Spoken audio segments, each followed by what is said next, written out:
Il est 7h20.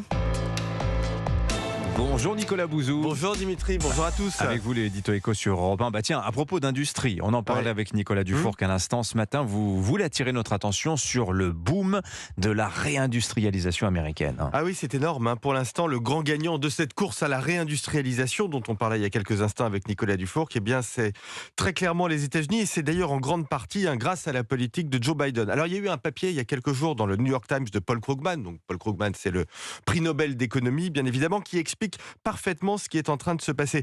Krugman regarde les surfaces d'usines nouvellement construites. Ah oui, c'est concret, un indicateur de réindustrialisation qui est très concret.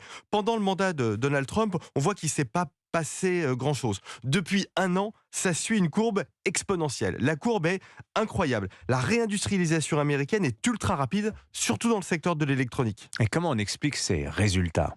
Alors, ce sont deux politiques publiques qui ont été mises en place il y a moins de 2 ans qui expliquent ça. D'abord, le CHIPS Act. Alors, le CHIPS Act, ce sont des subventions pour augmenter la production de semi-conducteurs dans le contexte géopolitique Chip, qu'on ça veut connaît. dire puce, c'est ça. Puce exactement. Voilà. Aujourd'hui, c'est essentiellement Taïwan qui produit des semi-conducteurs. L'idée des États-Unis, c'est de gagner en autonomie. Donc, on subventionne des entreprises de l'électronique pour produire des semi-conducteurs.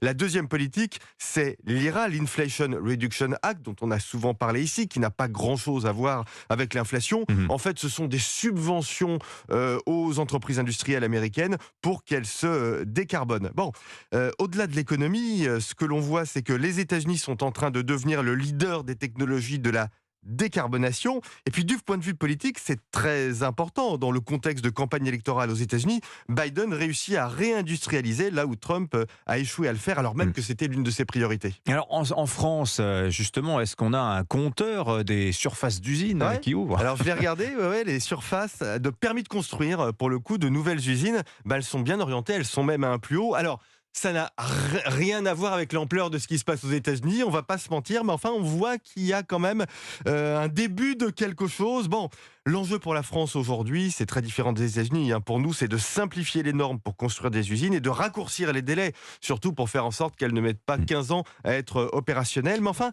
on voit qu'on a quand même une possibilité de transformer ce petit essai. Merci Nicolas Bouzou, signature Europe.